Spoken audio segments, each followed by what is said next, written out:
A fault beneath more than 20 million people is now carrying more stress than it has held in 1,000 years. That is not a metaphor. It is the central finding of a study published this June in one of the world's leading earth science journals, and the researchers who built it did something almost no one ever does. They went quiet. Tonight we're going to walk through exactly what they found, how you even measure the strain inside a fault no one can touch, and why a single quiet mountain passed north of San Bernardino may decide whether the next great California earthquake is the disaster we rehearsed, or something far larger. Because the real fear in this study is not that one fault breaks, it is that two break together. Before we go any further, if you enjoy what we do here at Project Nightwatch, hit like and subscribe so you don't miss any of our nightly debriefs, and drop a comment and tell me where you're watching from tonight. Let's get into it. Part 1. The number. No one wanted to see. Somewhere beneath the freeways and the strip malls and the more than 20 million people of Southern California, there is a fracture in the planet that has just been measured carrying more stress than it has held at any point in the last 1,000 years. That is not a figure of speech, and it is not a headline written to frighten you. It is the central result of a study published on June 3rd, 2026, in the Journal of Geophysical Research Solid Earth, led by a team working out of the University of Bern. And the quiet, careful language that scientists use to describe it does not soften what it means. The southern San Andreas, and the fault that runs beside it called the San Jacinto, are wound tighter right now than at any time since before the first European ever set foot on this continent. The strange thing about a discovery like this is how little it looks like a disaster while it's happening. There was no shaking on the day this study came out. No alarm sounded across Los Angeles. No crack opened in the ground. A paper appeared in a journal, a few science reporters wrote it up, and the world kept moving exactly as it had the day before.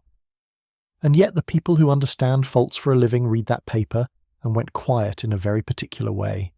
Not the loud panic of a movie.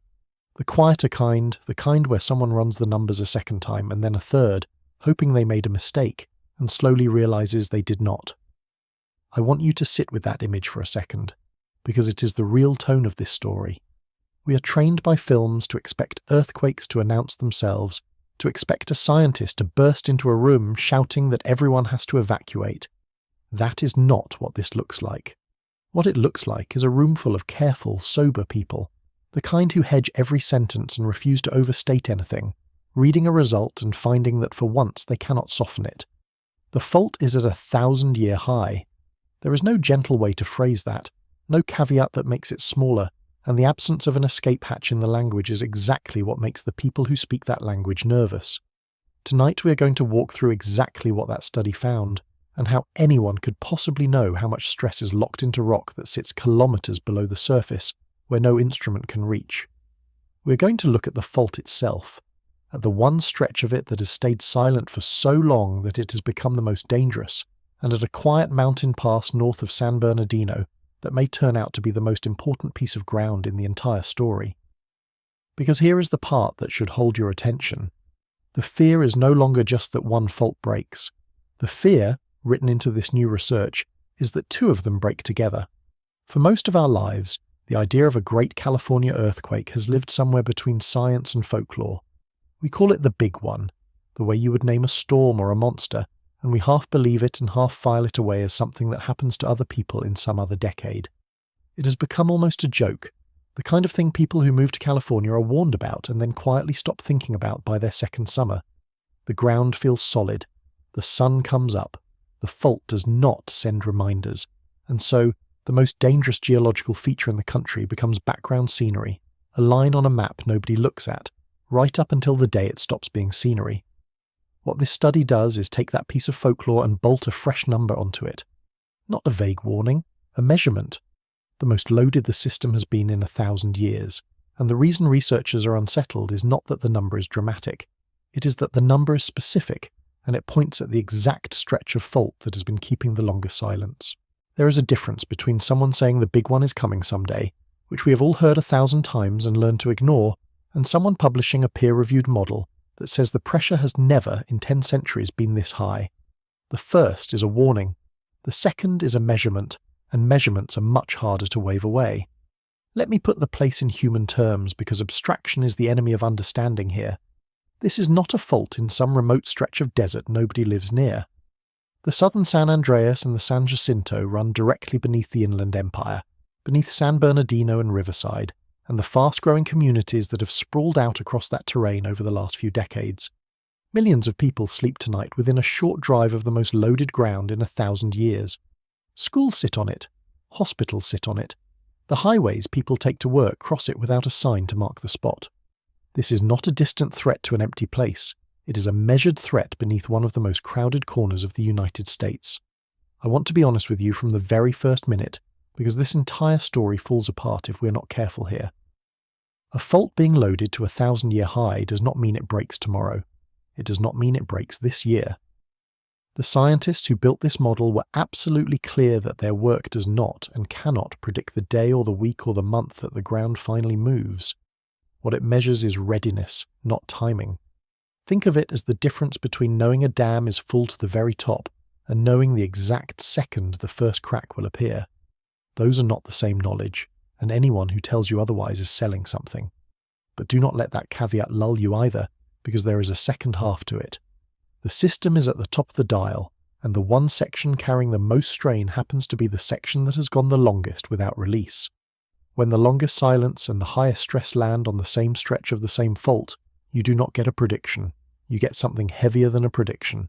You get the strongest case for paying attention that the science has produced in a very long time. That tension between what the data screams and what the data refuses to promise is the thread that runs through everything we're about to cover tonight, and I am going to keep pulling you back to it, because it is the only honest way to hold this story. So here is where we are going. First, the impossible-sounding question of how you weigh the stress inside a fault you cannot see or touch. Then the fault itself, the engine grinding beneath California, and the one section of it that has waited too long. Then the pass, the gate, the place where two faults nearly touch, and where this study found its most disturbing result. Then what it would actually mean for the people living on top of it if that gate ever opened. And finally, the myths, the things the internet insists are true about this fault, almost all of which are wrong in ways that make the real story scarier, not safer. I want to be clear about why I'm taking an entire briefing to walk through a single study, because we do not usually do that here. Most nights the story is an event, something that happened, a quake that struck, a volcano that stirred, and the job is to explain it. Tonight there is no event. Nothing has happened. The ground is quiet. And yet this may be one of the more important things we have covered, precisely because it is not an event but a condition, a hidden state of the fault that was always there and has only now been measured. Events grab our attention easily. Conditions are the things that actually determine whether the next event is survivable, and they are far harder to make anyone care about, because they do not announce themselves. There is also a reason this particular study deserves the careful treatment rather than a quick headline. It would be easy to reduce it to 4 words, highest in 1,000 years, and let those words do their frightening work and move on. But those 4 words, ripped loose from everything that supports them, are exactly how good science becomes bad panic. The number only means what it means because of the method behind it, and the honesty around it, the refusal to name a date, the careful talk of probability rather than prophecy. Strip those away and you are left with a scary phrase that tells you nothing about what to actually do. So we are going to keep the number attached to its meaning the entire way through, because that is the only version of this story worth telling. And the thing to do, I will tell you now so it frames everything that follows, is not to be afraid. Fear is the least useful response to a fault that keeps its time in centuries. What this study earns is not panic but attention, the kind of steady, practical attention that turns a frightening condition into a managed risk. By the end of tonight you should understand this fault better than most people who live on it, and understanding, not dread, is what this is for. So let us begin where the fear begins, with the number itself and the simple, staggering fact behind it. The number is 1,000 years.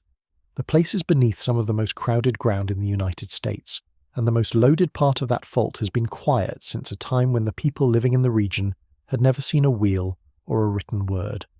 The obvious question, the one that should be nagging at you already, is how on earth anyone could possibly know that. How do you measure the pressure inside a fault that no human has ever touched, kilometers below the surface, in rock that gives up none of its secrets? That question has an answer, and the answer is the thing that turns this from a frightening sentence into real science. Part 2. How you weigh a fault you cannot see. The first reaction any reasonable person has to a claim like this is simple suspicion. How could anyone possibly know how much stress is locked into a fault that sits kilometers underground, in rock no drill has ever reached, in a place no sensor will ever sit? It is a fair question, maybe the most important question you can ask about this whole study, and the answer is the thing that turns a scary sentence into real science.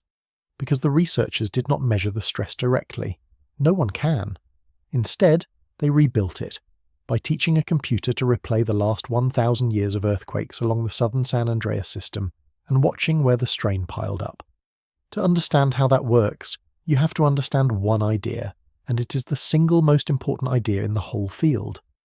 When a fault slips in an earthquake, it does not just release its own stress, it shoves its neighbours.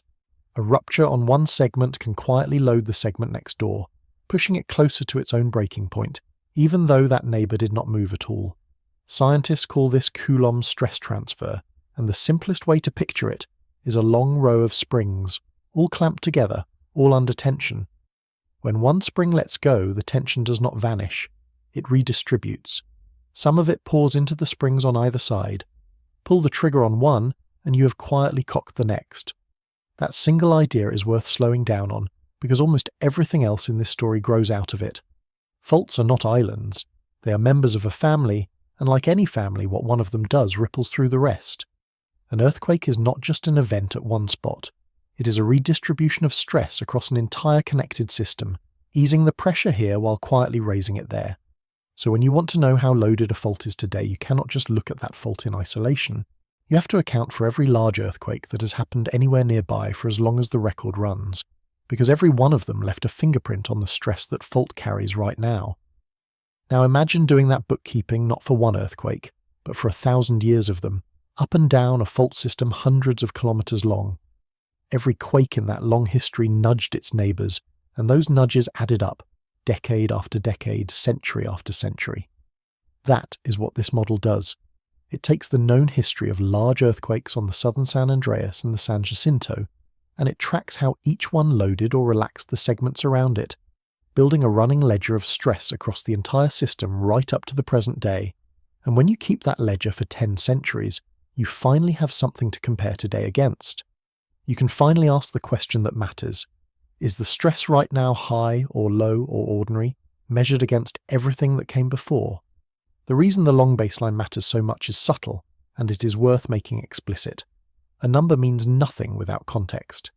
If I told you a fault was carrying a certain amount of stress, you would have no way to know whether that was alarming or completely routine. High compared to what? You need a yardstick, and the only honest yardstick for a fault is its own history. By reconstructing 1,000 years of loading, the researchers built exactly that yardstick, a full range of how strained this system has been across 10 centuries of its life. Only against that long backdrop does the word high earn its meaning, and measured against 10 centuries of its own behaviour, the system today does not sit somewhere comfortable in the middle, it sits at the top. But a model is only as honest as the history you feed it, which raises the obvious problem. We did not have seismographs 1,000 years ago. We did not have them 300 years ago. So how do the researchers know when these ancient earthquakes happened, and how big they were? This is where the work stops being purely a computer exercise, and starts being something closer to detective work in the dirt.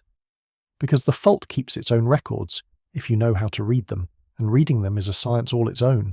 The clearest of those records comes from digging. When scientists cut a trench straight across a fault, the walls of that trench reveal layers of soil and sediment laid down over thousands of years, and a great earthquake leaves a scar in those layers, a place where the ground was offset or cracked or buckled. By collecting organic material from those disturbed layers, a buried seed, a fragment of charcoal, a bit of root, and dating it with radiocarbon, researchers can pin down roughly when the ground last tore open at that spot. Trench by trench, scar by scar, they assemble a calendar of ancient ruptures that no human being was alive to witness. It is patient, unglamorous, painstaking work, people on their knees in a pit reading the diary of a fault written in dirt, and it is the foundation everything else rests on. The fault leaves other signatures too, and the model drinks them all in, Trees growing near a fault record violence in their rings, a sudden bad year, a wound, a lean that started in a particular season, and those tree ring anomalies can be matched against the rupture record. Historical accounts, where they exist, add another layer, the written memories of ground that split and shook within recorded time. Stack all of it together, the radiocarbon dates, the tree rings, the human records, and you get a long, imperfect but genuinely grounded history of how this fault system has behaved. The model is not imagining 1,000 years of earthquakes. It is being anchored, at every step, to the ground's own memory of them. That is the quiet brilliance of this approach, and it is why the 1,000-year claim is not clickbait.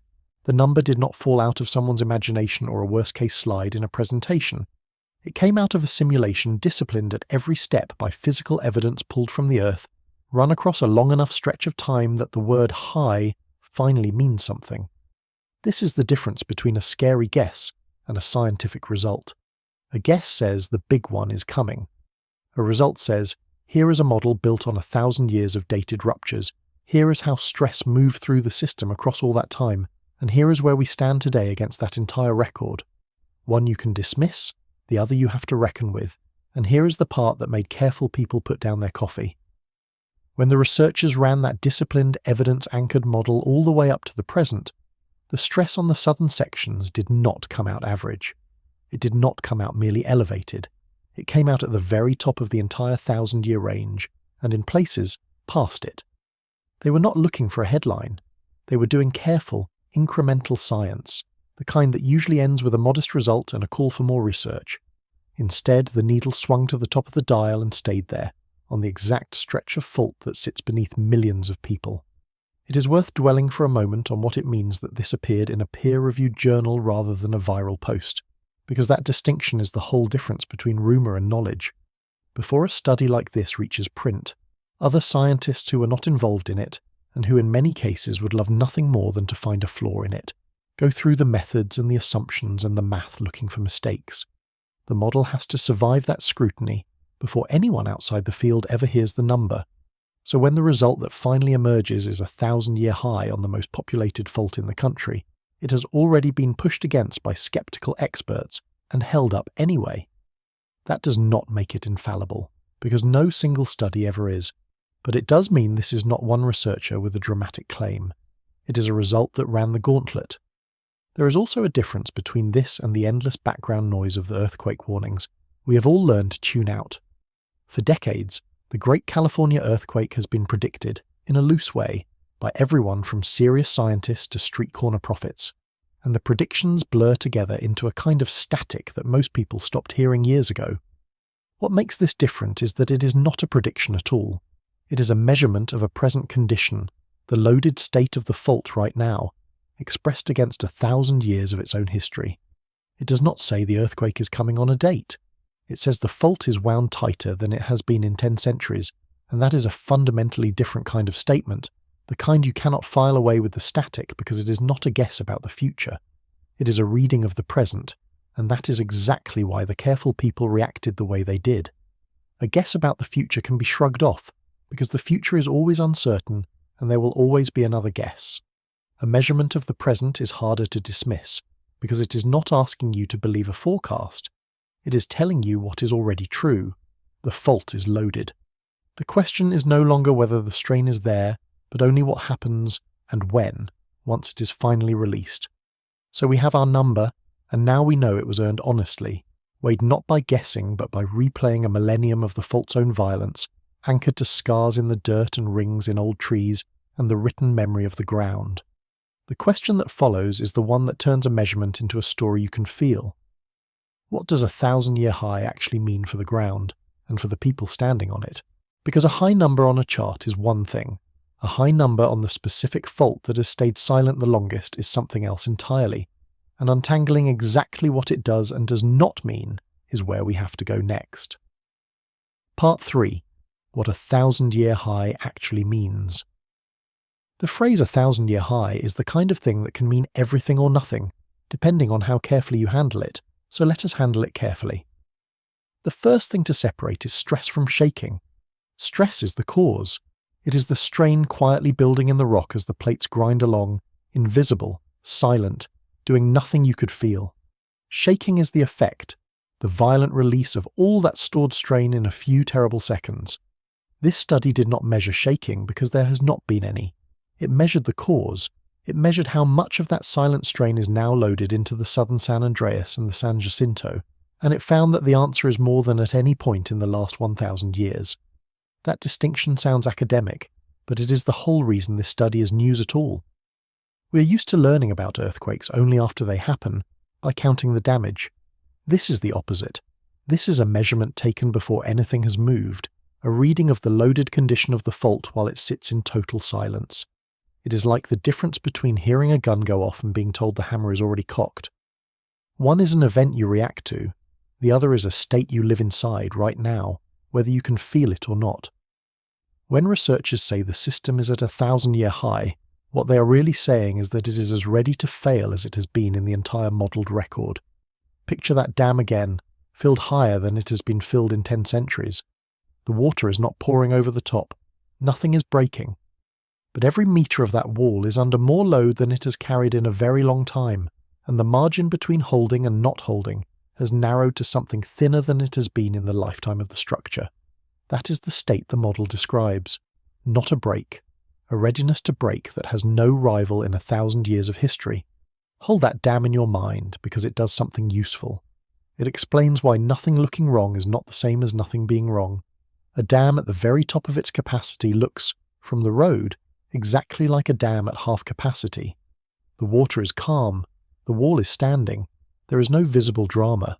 The danger is entirely in a number you cannot see by looking. The pressure against the wall, and that is precisely the situation the fault is in. From the surface, Southern California on an ordinary evening looks like Southern California on any other evening. The 1,000-year high is invisible. It lives in the rock and in the math, and nowhere your eyes can reach. And now I have to say the hard part again, because it is the part the internet always strips away. Readiness is not timing. The same scientists who found this 1,000-year high were absolutely insistent that their work does not predict when the fault will move. It cannot tell you the year. It cannot tell you the decade. A dam filled to the brim can hold for a very long time, or it can fail in the next storm, and knowing it is full does not tell you which. Anyone who takes this study and turns it into a countdown to a specific date has left the science behind and wandered into fiction. This is also where that word overdue needs a warning label, because it gets abused constantly. When you hear that a fault is overdue, it is easy to imagine a bus schedule, as if the earthquake was supposed to arrive at a certain time and is now running late, and must therefore show up any minute. Faults do not work that way. They do not read calendars, and they keep no appointments. Overdue is a statistical statement. It means a section has gone longer than its own average interval between major ruptures. It nudges the probability upward. It does not move a hand on a clock, because there is no clock. I keep hammering this point, and I am going to keep hammering it, because it is the exact place where good information turns into bad panic. The difference between a fault being heavily loaded and a fault being scheduled is the difference between science and superstition. A loaded fault is a probability. A scheduled fault is a fantasy. The study gives us the first and explicitly refuses the second, and every responsible thing we can say tonight lives inside that boundary. The moment someone crosses it and hands you a date, you have left the realm of what anyone can actually know.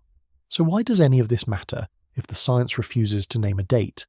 It matters because raising the odds is not nothing. It is in fact the whole point. We do not get to know the day. We never have.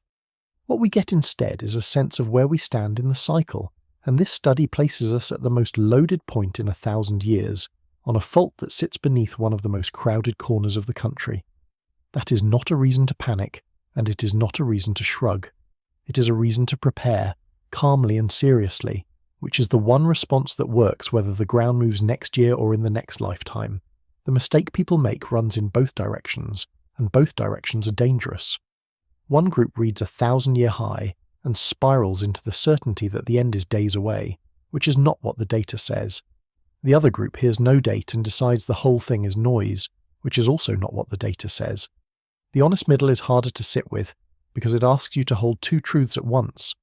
The system is more loaded than it has been in 1,000 years, and no one can tell you when it lets go. Living inside that tension, rather than collapsing it into false certainty one way or the other, is the only sane way to carry this information. If that feels unsatisfying, good, because it should. We want our threats to come with timelines. We want to be told either to evacuate now or to relax completely, because both of those are easy to act on. The truth this study hands us is the uncomfortable third option, the one that asks us to take something seriously without panicking about it, to prepare for something whose date we will never be given. That is a hard psychological place to stand, and most people refuse to stand there. They pick panic or they pick dismissal, because both are easier than the honest uncertainty in the middle. The honest uncertainty is exactly where the science lives. Hold on to that tension, because it is the spine of everything still to come. The number is real, the number is earned, and the number is the highest in 1,000 years. What it cannot give us is a date, and what it will not let us do is relax. If the southern San Andreas is this loaded, the next question is almost unbearable in its simplicity. What has this fault been doing, or refusing to do, to wind itself this tight? To answer that, we have to leave the model behind for a while, and go look at the machine itself, the enormous grinding engine running beneath California that built this 1,000-year high 1 silent millimeter at a time. Part 4. The engine beneath California. To understand why the southern San Andreas is so loaded, you have to understand what the San Andreas actually is, because most people picture it completely wrong. It is not a crack waiting to swallow a city. It is a boundary, a seam more than 1,200 kilometers long, where two of the planet's great tectonic plates meet and slide past one another. On one side sits the Pacific Plate, carrying a slice of California and the ocean floor with it. On the other sits the North American Plate, carrying the rest of the continent. And between them runs the longest, most famous fault line in the world, the place where these two enormous slabs of the planet's outer shell grind against each other without pause. The crucial word in that description is past. The plates slide past each other. The Pacific side is creeping toward the northwest, dragging coastal California along with it, while the continent holds its ground on the other side. Geologists call this a transform boundary, a sideways grinding motion, and it is the single most important fact for understanding what this fault can and cannot do, because the plates are not pulling apart and they are not crashing head-on and diving under one another. They are scraping sideways, locked together by friction, building strain, until the friction finally loses and the ground lurches. It helps to picture the two plates as two enormous blocks pressed together along a rough seam, both being pushed in opposite directions by forces far larger than anything human. Where they touch, they catch. The rock is not slick, it is jagged and interlocked. So instead of sliding smoothly, the two sides grab hold of each other and refuse to move. But the forces driving them do not stop. They keep pushing. And since the fault surface itself will not budge, the rock on either side has to absorb that motion by bending, storing it as strain, the way a wooden ruler bends and stores energy when you press its ends toward each other. That stored, bent energy is the stress the study measured. This is the moment to kill the oldest myth in the book, the one that refuses to die, no matter how many times scientists explain it. California is not going to fall into the ocean. It cannot.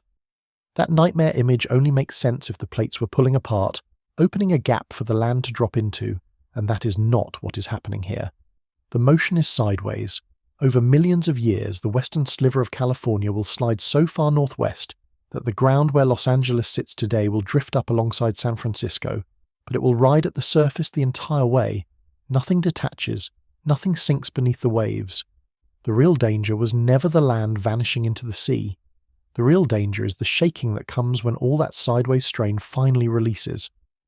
I dwell on that myth not to mock anyone who believes it, but because it is a perfect example of how a frightening truth gets replaced by a frightening fiction, and the fiction is always less useful.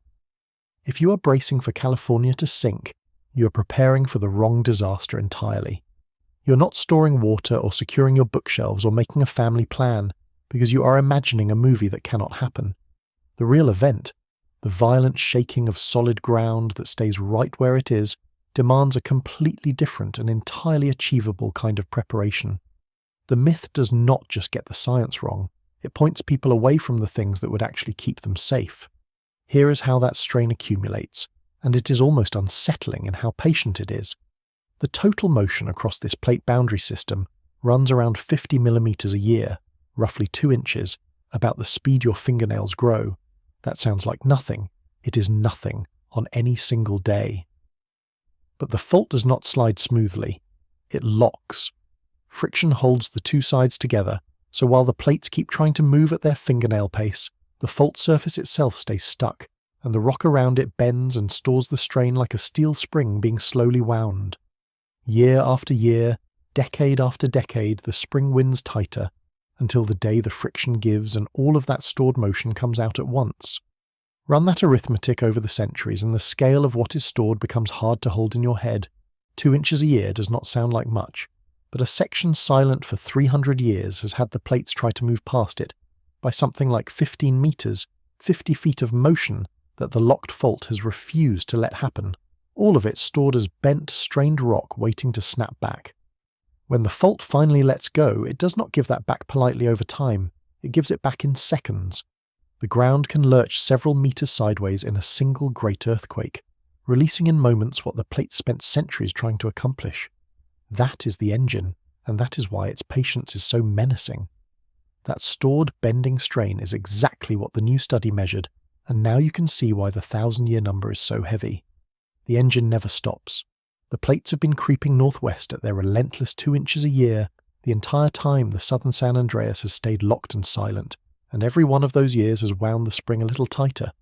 The fault did not get to a 1,000-year high by accident or by some sudden event.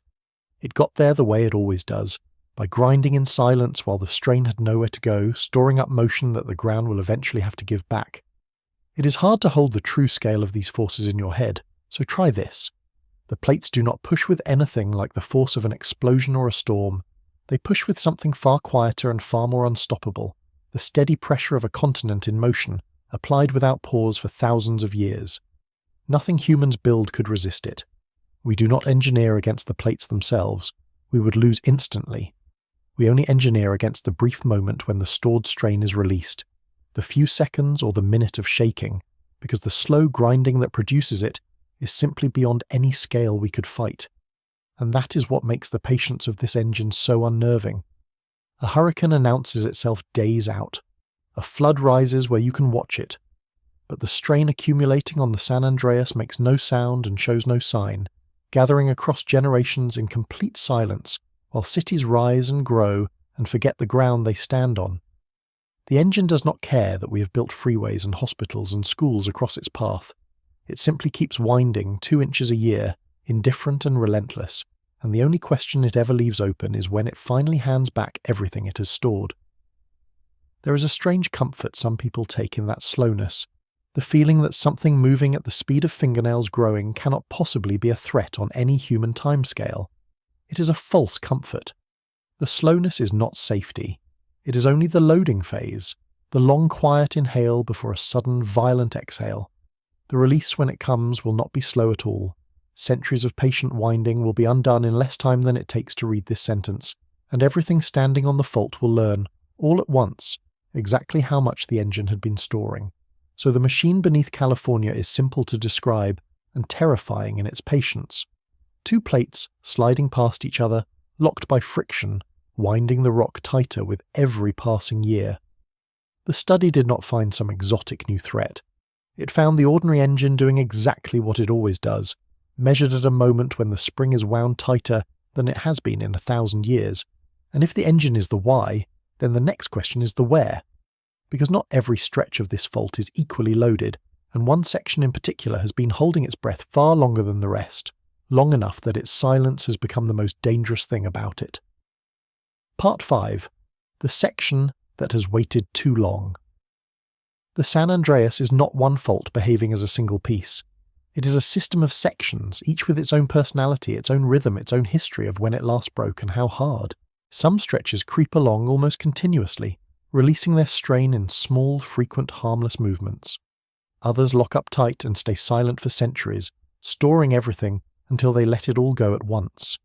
And when the new study looked across those southern sections, it kept circling back to one stretch in particular, a length of fault running through the Coachella Valley, down toward the Salton Sea, that has been carrying the heaviest load and keeping the longest silence. To understand why that combination is so alarming, you have to compare it to the section just to the northwest, the one that did break, within written memory, and left a benchmark we still measure everything against. That benchmark is the Fort Tejon earthquake of 1857. On that day, the Mojave section of the southern San Andreas tore open in an estimated magnitude 7.9, one of the largest earthquakes in California's recorded history. The ground ripped for hundreds of kilometers. Rivers were thrown from their banks. The shaking lasted long enough that witnesses described the earth moving in slow waves, and the surface itself was offset by several meters. Fences and trails that had crossed the fault suddenly jogged sideways by the length of a room. That was 169 years ago, and ever since that stretch of fault has been quietly reloading, winding the spring back up from zero. 169 years sounds like a long time, and it is. But here is the unsettling part.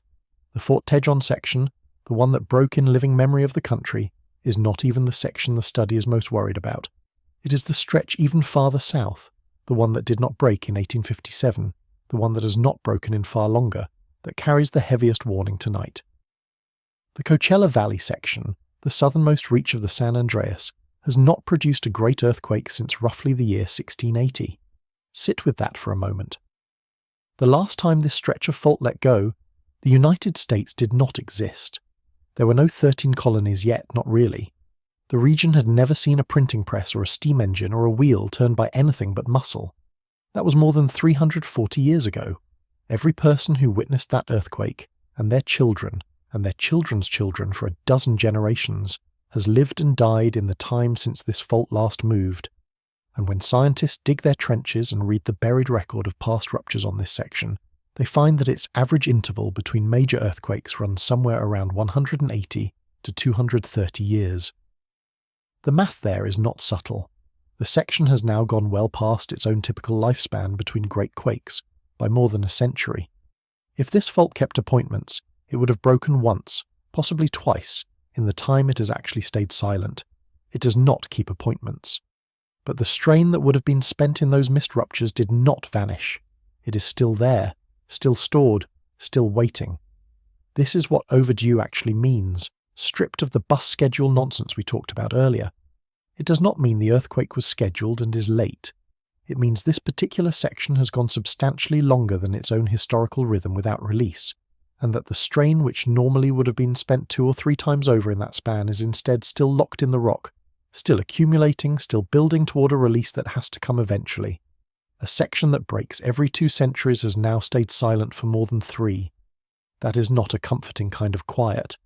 There is a principle here that makes the long silence worse rather than better, and it runs against our instincts. We tend to feel that a quiet fault is a safe fault, that years without an earthquake are years of good fortune. On a major locked fault, the opposite is closer to the truth. The longer a section stays locked, the more strain it stores, and the more strain it stores, the larger the eventual release tends to be. Time without an earthquake is not safety being banked, it is danger being loaded. The silence of the Coachella section is not the fault resting. It is the fault winding year after year past where it has ever been wound before. Now you can feel why the study landed the way it did. It is one thing for a fault system to register a 1,000-year high in stress. It is another thing entirely when the most loaded part of that system is also the part that has waited the longest. The Coachella section, silent since before the country was born, loaded past anything in the modelled record. The 2 most alarming facts about this fault, the highest stress and the longest silence, are not happening on different stretches. They are stacked on top of each other, on the same ground, at the same time, and this is precisely where the new research points its finger. When it mapped the stress across the southern San Andreas, the highest loads did not show up in random scattered spots. They concentrated in the south, in and around the very section that has kept its silence the longest. The 1,000-year high is not an abstract average smeared across the whole fault. It is sharpest exactly where the fault has earned the right to be most dangerous, on the stretch that is both the most loaded and the most overdue at the same time, the place where the silence has run the longest. It is worth saying plainly what this does and does not tell us, because the temptation to overreach is strong. It does not tell us the Coachella section breaks next. Faults do not always rupture where the stress is highest, and a great earthquake can begin elsewhere and run into this loaded section, or this section can sit loaded for many more years. What it tells us is that if you were asked to point at the single most concerning stretch of fault in the continental United States tonight, the science would point here, at the overdue, overloaded south, and it would not be a close call. It is worth picturing the people who actually establish these recurrence intervals, because the work is so much more grounded than the frightening numbers suggest. Along the southern San Andreas, researchers have spent decades cutting trenches across the fault at carefully chosen sites, places where streams have laid down clean, datable layers of sediment year after year. In the walls of those trenches they find the past written plainly, a layer cracked and offset by one ancient earthquake, then buried, then cracked again by the next, a stack of disasters preserved in the dirt like pages in a book. By dating the organic material trapped between those layers, they read off, one rupture at a time, how often this fault has broken. That is how we know the Coachella section averages something like one major earthquake every 2 centuries, and that is how we know it has now gone well past that. The number is not a guess pulled from fear. It is counted, layer by dated layer, from the ground's own record. And when you stand in one of those trenches and look at a wall that holds a dozen ancient earthquakes stacked in the sediment, the abstract idea of overdue becomes physical. You're looking at a fault that has broken, and broken, and broken again on a rhythm you can measure, and then simply stopped, and stayed stopped, for longer than the rhythm allows. 340 years sounds like history, like something safely in the past. But to a fault that breaks every 2 centuries, 340 years is not history.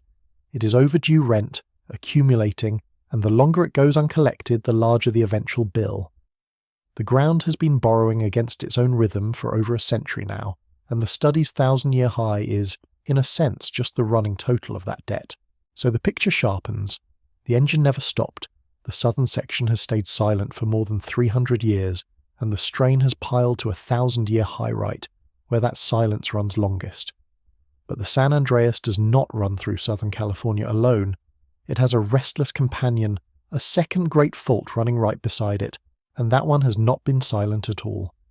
That one has been shaking recently, in a way that has made even cautious scientists watch a little more closely. To understand the live tension in this story, the part that is happening right now, we have to meet the most active fault in all of Southern California. Part 6. The most restless fault in California. Running parallel to the San Andreas, just to the west, through the crowded terrain of the Inland Empire, lies a fault that does not get the headlines, but earns the nervous glances. It is called the San Jacinto Fault Zone, and among the people who study Southern California for a living, it carries a quiet reputation as the most seismically active fault zone in the entire region. Where the San Andreas tends to stay locked and silent for centuries between its great ruptures, the San Jacinto chatters. It produces earthquakes often, it has generated magnitude 7 events in the past, and it runs directly beneath some of the fastest growing communities in the state. It helps to think of the San Andreas and the San Jacinto as 2 siblings with opposite temperaments. The San Andreas is the brooding one, silent for generations, storing everything, terrifying precisely because it says nothing for so long. The San Jacinto is the restless one, always moving, always producing small and moderate earthquakes, releasing its strain in more frequent doses. For a long time, that restlessness made the San Jacinto seem like the more ordinary of the 2, the workhorse fault that does its business in manageable pieces. But the new study reframes that restlessness, because both of these faults are now sitting in a system loaded to a 1,000-year high, and they happen to run close enough to influence each other. The San Jacinto matters to this story for a reason that goes beyond its restlessness. It does not run in isolation. Toward its southern end, near the Salton Sea, it connects into a tangle of faults known as the Brawley Seismic Zone, a stretch of ground that links the San Jacinto and the southern San Andreas together through a web of smaller breaks. This is one of the most seismically complicated corners of California, a place where the strain of the whole plate boundary gets handed off from one fault to another, where the crust is being pulled and twisted in several directions at once. And it sits in exactly the southern domain that the new study flagged as the most loaded part of the entire system. If you have been following this channel, this region should sound familiar, because we have stood here before. Back in May, we tracked a remarkable swarm in this very zone, when more than 300 earthquakes struck the area around the southern San Andreas and the Brawley Zone in a matter of days. At the time, we asked whether all that small activity meant anything, and then we watched as the swarm did the thing that makes seismologists uneasy. It accelerated rather than fading the way most swarms politely do.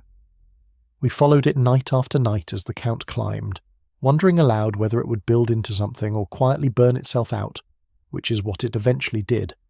Tonight, with this new study in hand, that same restless ground takes on a different weight, because now we know it has been shaking right on top of the most loaded section of fault in 1,000 years.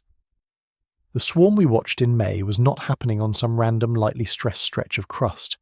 It was happening on and around the exact southern domain this study identifies as the most strained in the entire modelled record. What looked at the time like ordinary California restlessness now looks, in hindsight, like restlessness in the worst possible place. And the ground has not gone quiet since. In just the last several days, a fresh cluster of small earthquakes has lit up near Loma Linda, along the San Jacinto zone, including a magnitude 3.2 and a magnitude 2.8, along with a scattering of smaller tremors, part of an elevated run of activity across the area over the past week. On their own, these are minor earthquakes.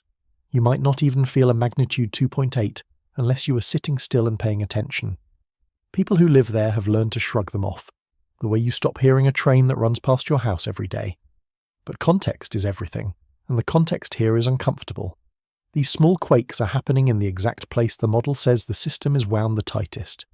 This is the live tension at the centre of the whole story, and I want to be careful and honest about it, because it would be easy to oversell. Most earthquake swarms mean nothing. The overwhelming majority of small earthquakes are just the crust adjusting, releasing tiny amounts of strain, signifying no larger event to come. If you treated every swarm as a warning, you would spend your entire life afraid, and you would be wrong almost every single time. The science simply does not support reading a magnitude 3.2 as a countdown.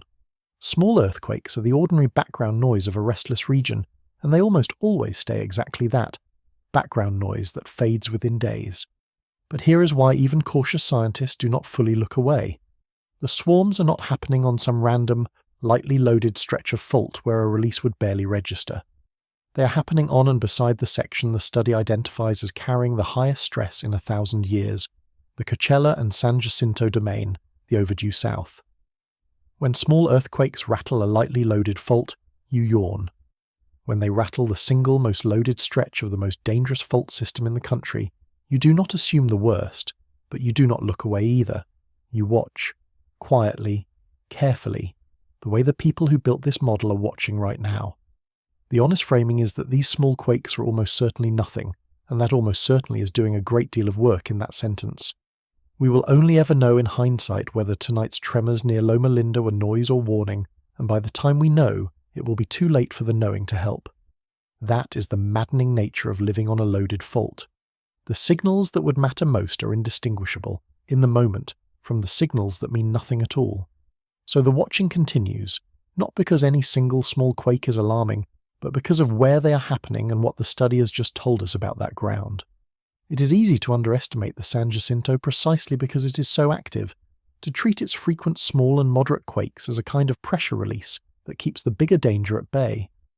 That intuition feels reasonable, and it is mostly wrong. Small earthquakes release only a tiny fraction of the strain a fault accumulates. It would take an almost unimaginable number of magnitude 3s to relieve the energy of a single great quake, because of that steep 32-fold jump between each step of the magnitude scale.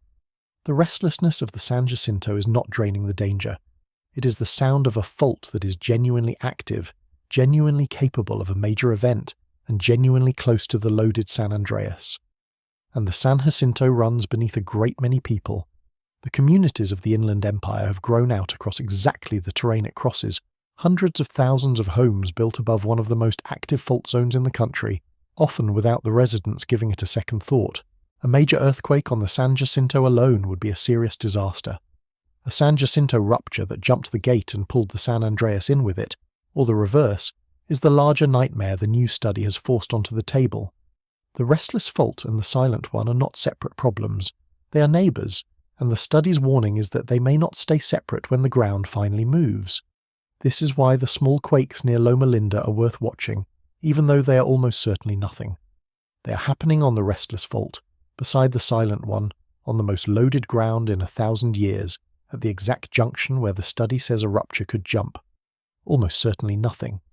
But almost certainly is the only honesty the science can offer, and the place where these particular tremors are happening is the one place where almost certainly nothing is not quite enough to let anyone fully relax.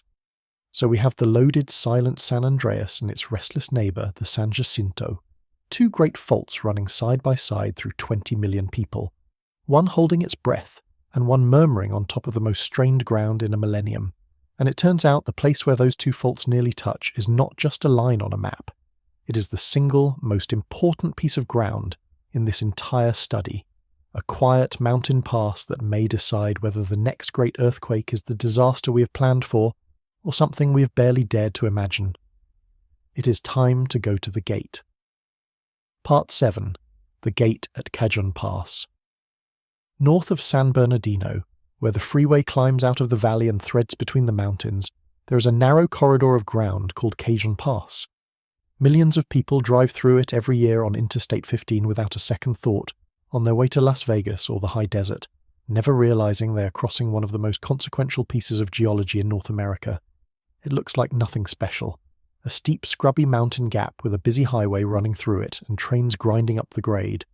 But right here, in this tight corridor, the San Andreas and the San Jacinto faults swing so close together that only a few kilometers separate them, and it is this junction, this quiet pass, that the new study turned into its most disturbing finding.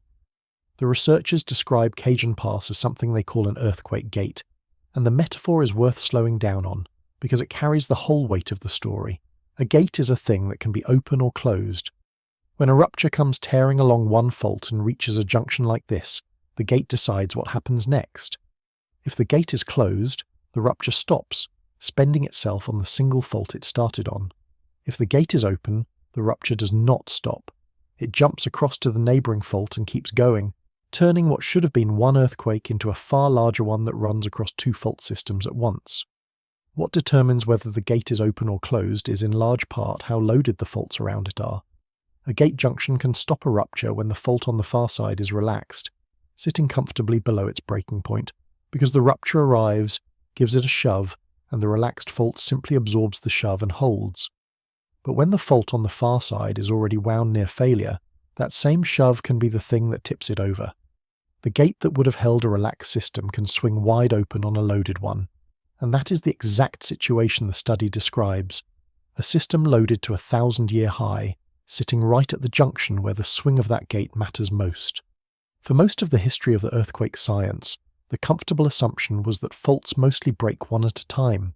You modelled the San Andreas rupturing, or you modelled the San Jacinto rupturing, and you planned for each as its own separate disaster, with its own magnitude and its own footprint. That assumption made the math cleaner and the planning simpler, and for a long time it seemed reasonable. What the study at the centre of tonight's story warns is that this comfortable assumption may not hold at Cajon Pass. The geometry is too tight, the two faults run too close, and with the system loaded to a 1,000-year high, the conditions that keep the gate closed may be exactly the conditions that are now eroding. I know that an earthquake jumping from one fault to another can sound like something invented for a disaster movie, so let me ground it in something that actually happened, in the real world, within recent memory. In the year 2016, in New Zealand, a major earthquake near a place called Kaikoura did exactly this. It did not break a single fault.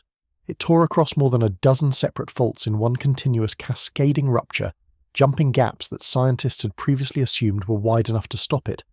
Faults that were mapped as independent, that the models treated as separate, linked up and ruptured together in one violent, sprawling event that lasted far longer and reached far wider than any single one of those faults could have managed alone. Kaikoura rewrote the textbooks, and it did so in a way that is directly relevant to Cajon Pass. Before it, many scientists believed that gaps of a certain width between faults would reliably stop a rupture, that a jump across more than a few kilometers was essentially impossible. Kaikoura proved that under the right conditions, with the faults loaded and the geometry cooperating, ruptures can leap distances and across complexities that everyone had assumed were safe barriers. The gate, in other words, can open, and it can open in ways that surprise even the experts. That real-world lesson is exactly what makes the Cajon Pass finding so hard to dismiss as theoretical. Apply that lesson to Cajon Pass and you understand why careful people are unsettled. If a rupture starting on the southern San Andreas reaches the pass and finds the gate open, it could jump onto the San Jacinto, or a rupture on the San Jacinto could jump the other way onto the San Andreas. Either way, instead of one fault breaking, you would have two breaking together, joined at the hip through that narrow mountain corridor, releasing their stored strain in a single, much longer, much more powerful event. The study does not claim this will definitely happen. What it claims is more measured and in a way more chilling. It claims that the conditions which would allow it are now present, on a system loaded higher than it has been in 1,000 years. This is the finding that turns a worrying study into a genuinely frightening one, and it is worth being precise about why. The 1,000-year stress high on its own tells us the system is dangerously loaded. The Cajon Pass gate tells us that when it finally releases, the release might not be confined to the single fault we have spent decades planning for. The worst case is no longer the worst case we rehearsed. It sits one fault wider than that, joined at a pass that millions of people drive through without ever knowing it is there, on ground that the same study has flagged as the most strained in 1,000 years. It is worth being clear about the level of certainty here, because I do not want to overstate it any more than the researchers would. The study does not prove the gate will open in the next earthquake. Gate junctions are genuinely capable of stopping ruptures, and Cajon Pass may well hold, confining the next great quake to a single fault exactly as the older models assumed. The point is not that a two-fault rupture is guaranteed. The point is that it has moved from something dismissed as unlikely to something the data now puts squarely on the table, a real possibility on a real fault beneath a real city. And that shift, from impossible to possible, is enough to change how seriously we should take the entire picture. It is worth sitting with how recently our understanding of these gates has changed, because it explains why this study feels like a genuine update rather than a restatement of old fears.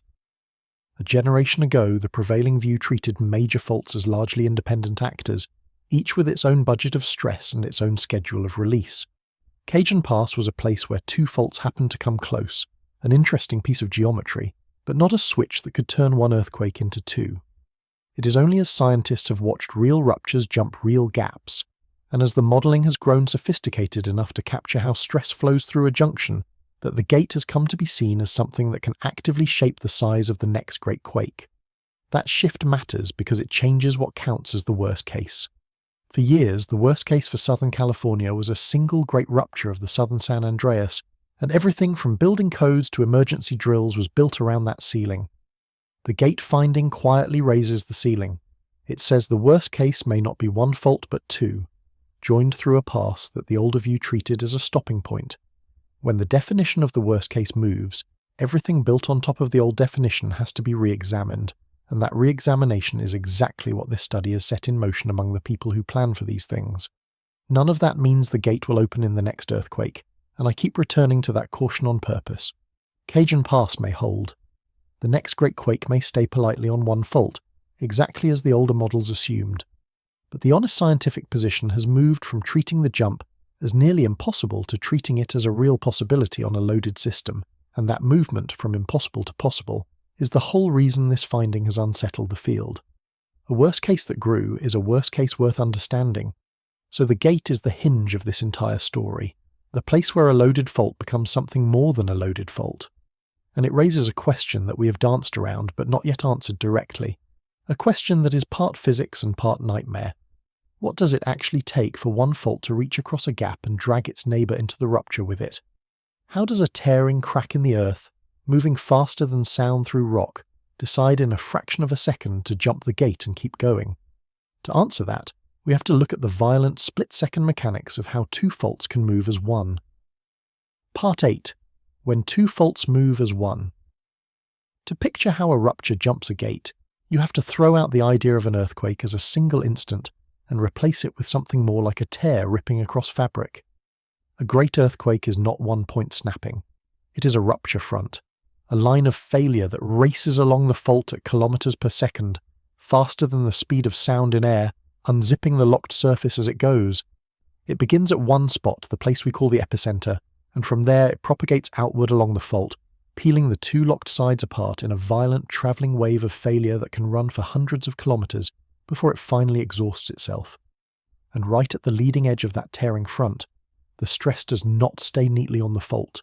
It radiates outward, a moving pulse of strain that slams into whatever rock lies ahead and to the sides, including, if it is close enough, a neighbouring fault. The rupture front carries its own little storm of stress with it, concentrated right at the tip, and that concentrated pulse is far more intense than the slow background loading that built up over centuries. For a brief moment, as the front passes a given point, the rock there feels a sudden, sharp spike of stress far beyond its everyday load. When that pulse of stress hits the neighbour, two things can happen, and which one occurs is the whole game. If the neighbouring fault is only lightly loaded, the pulse passes through and the neighbour holds, absorbing the shove and staying locked, and the rupture dies where it started. But if the neighbouring fault is already loaded near its own breaking point, that sudden shove from the passing rupture can be the final straw. The neighbour fails too. The tear leaps the gap and keeps running, now travelling along a second fault that a moment ago was silent. Scientists call this dynamic triggering, one fault setting off another in the space of seconds, and it is precisely what happened across all those faults in New Zealand in 2016. Now lay that mechanism over Cajon Pass in the new study's central warning, and the danger snaps into focus. The reason a loaded system matters so much is not only that each fault is closer to breaking on its own, it is that a heavily loaded neighbour is exactly the kind of fault that says yes when a passing rupture shoves it. A relaxed fault shrugs off the pulse. A fault wound to a 1,000-year high is primed to accept it, to treat that passing shove as the trigger it was waiting for. The 1,000-year high stress does not just make the first fault more likely to break, it makes the second fault more likely to join in when the first one comes calling. Loading the system does not simply add one danger, it links the dangers together, turning two separate threats into one possible combined event. The reason a combined rupture is so much worse comes down to a brutal piece of arithmetic, and it is worth understanding because it explains why scientists distinguish so sharply between one fault and two. The size of an earthquake depends heavily on how much fault breaks, the length and area of the rupture surface that lets go. A longer rupture means a larger magnitude. There is a direct relationship between the length of fault that breaks and the size of the earthquake it produces, so doubling the length of the rupture does not nudge the magnitude. It pushes it up a meaningful step, and magnitude is not a simple ladder where each step is the same height, which is the part most people never quite absorb. The scale is built so that each whole number up represents roughly 32 times more energy released. A magnitude 8 is not a little bigger than a magnitude 7.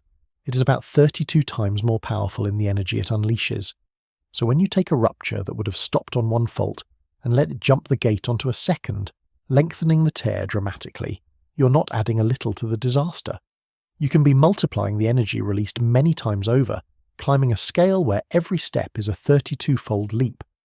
There is a second consequence of a longer rupture that matters even more to the people living above it, and it is the one that actually breaks buildings.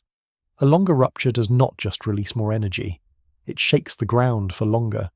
The duration of strong shaking grows with the length of the fault that breaks, and duration is often what determines whether a structure survives or comes down. A building can ride out a few seconds of violent motion.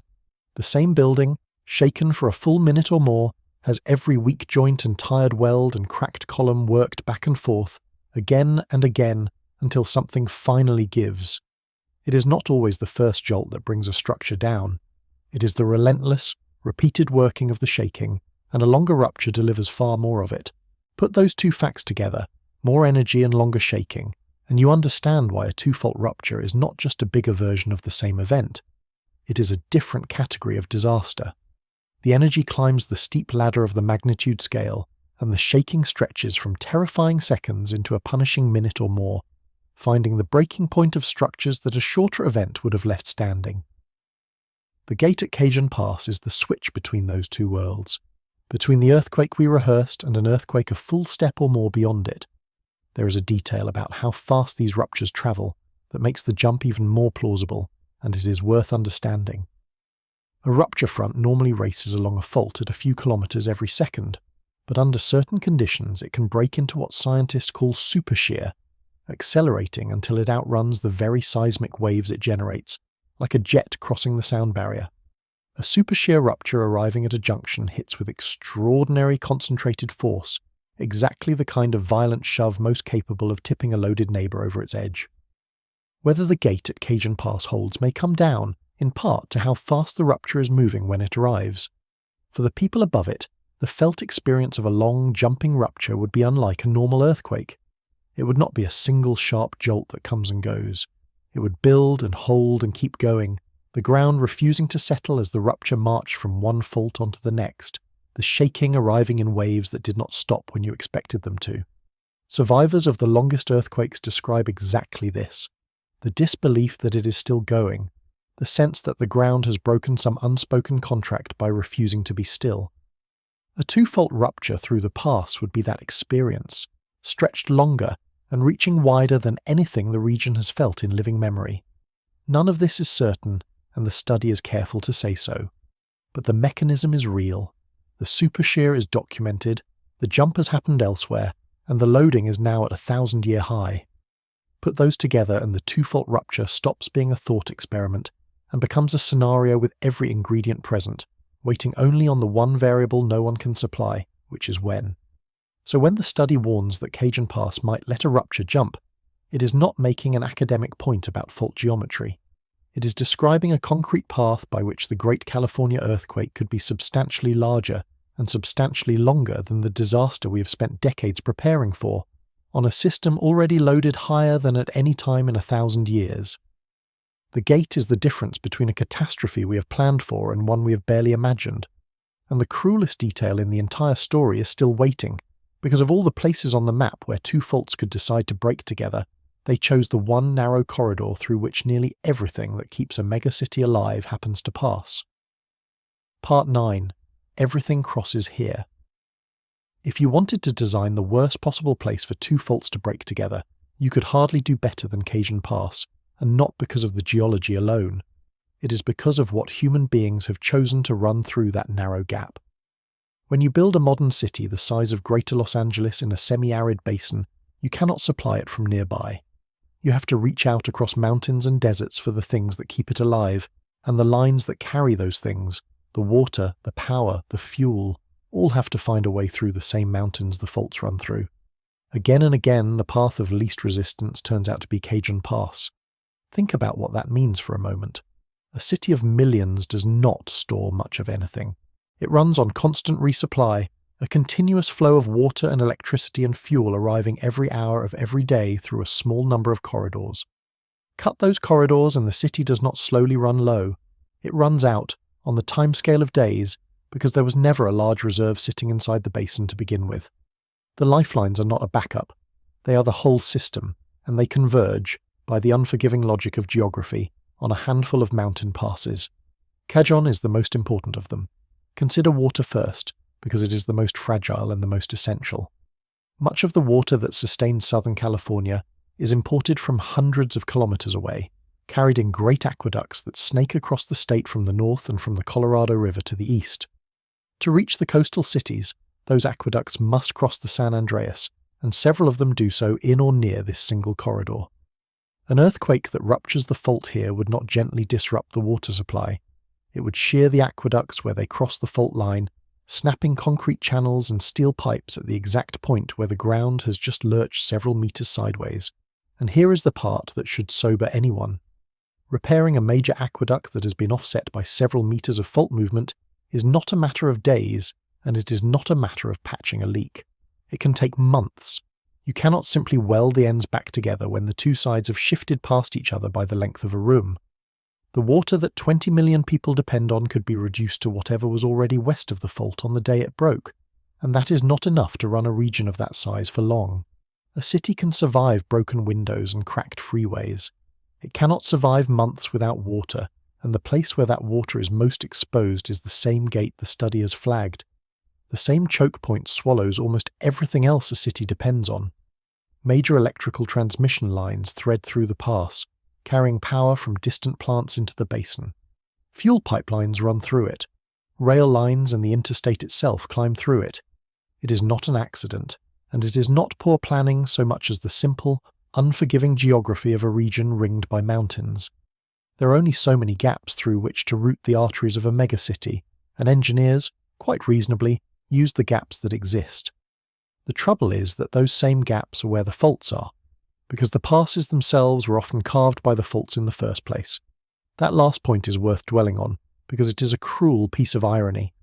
The mountain passes exist in many cases, because the faults are there. Faults grind and weaken the rock, and over time erosion carves the weakened ground into the low corridors that later become the natural routes for highways and pipelines. So the very feature that makes a pass a convenient place to run a lifeline, its low, eroded gap through the mountains, is a signature of the fault beneath it. We did not route our lifelines near the faults by carelessness. We routed them through the doorways the faults themselves had carved, and now those doorways are the points of greatest danger. Which means a rupture there does not just shake buildings, it can cut multiple lifelines at the same instant, in the same place, with a single event. Water, power, fuel, and transport all pinch through one mountain corridor, all crossing the very faults the new study says are loaded to a 1,000-year high. The disaster would not be a series of separate failures spread across the region. It would be one concentrated blow to the single point where the most arteries cross the most dangerous ground, and everything downstream of that point would feel it at once. This is what transforms the study's gate finding from a seismic curiosity into something that should genuinely concern anyone living in the region.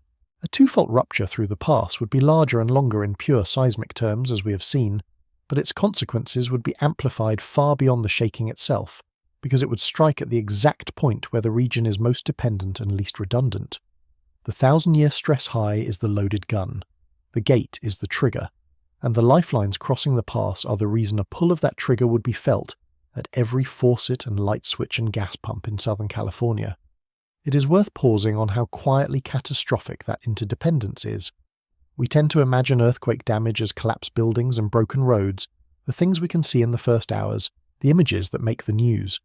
But the slower disaster is the one that unfolds in the weeks afterward, when the water does not come back, when the power grid cannot be restored because the lines through the pass are down, when fuel cannot reach the region because the pipelines are severed. People can shelter through a night of shaking.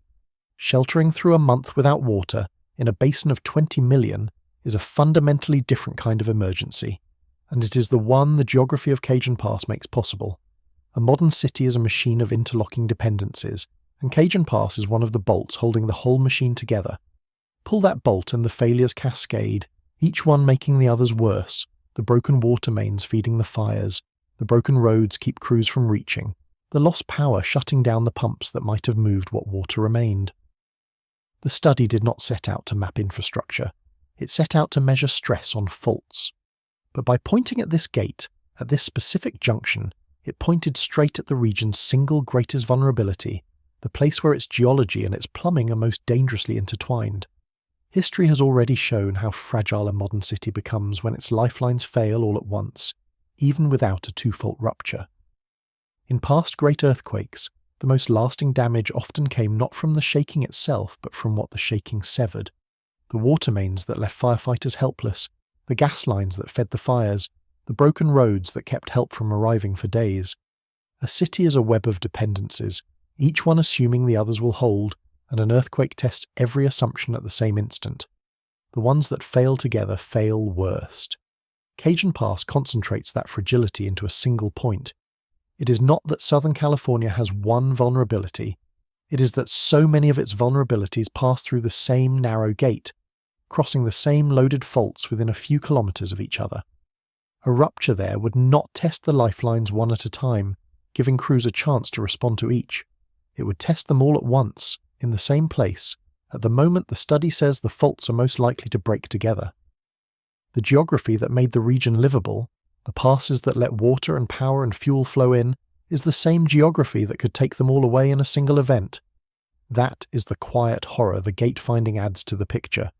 It is not only that the earthquake could be larger, it is that the larger earthquake would strike at the precise point where the region can least afford it, severing the arteries of a megacity at the one junction where they all converge.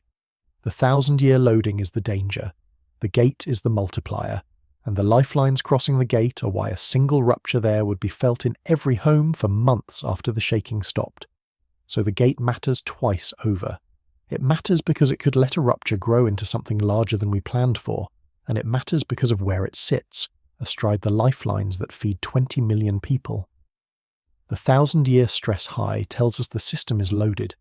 The gate tells us the release might be bigger than the rehearsal, and the lifelines tell us where the wound would be worst. To grasp the full scale of what that would mean, we have to look at the disaster the experts have already imagined in careful detail, The rehearsal for the big one that scientists built years ago, and then ask the harder question of how much worse the gate could make it. Part 10. The big one. We rehearsed. Years before this new study, scientists had already tried to imagine the great southern San Andreas earthquake in concrete detail, and the result is one of the most carefully constructed disaster scenarios ever produced.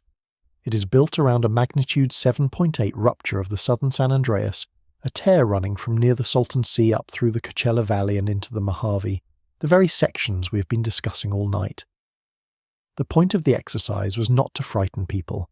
It was to prepare them, to give emergency planners and ordinary residents a realistic picture of what such an earthquake would actually do, so that the response would not have to be invented in the chaos of the moment. The numbers from that scenario are sobering even before you add anything new to them. A magnitude 7.8 rupture of the southern San Andreas is estimated to cause on the order of 1,800 deaths, more than 50,000 injuries, and something approaching $200 billion in losses. The strong shaking would last not for a few seconds, but for a minute or more across much of the Los Angeles region, long enough to do the slow, grinding structural damage we talked about earlier. Thousands of buildings would be damaged or destroyed, and those are not worst-case imagination numbers. They are the careful, mainstream estimate for the single-fault version of this earthquake. There is a second wave of disaster built into that scenario that often gets less attention than the shaking, and it is fire.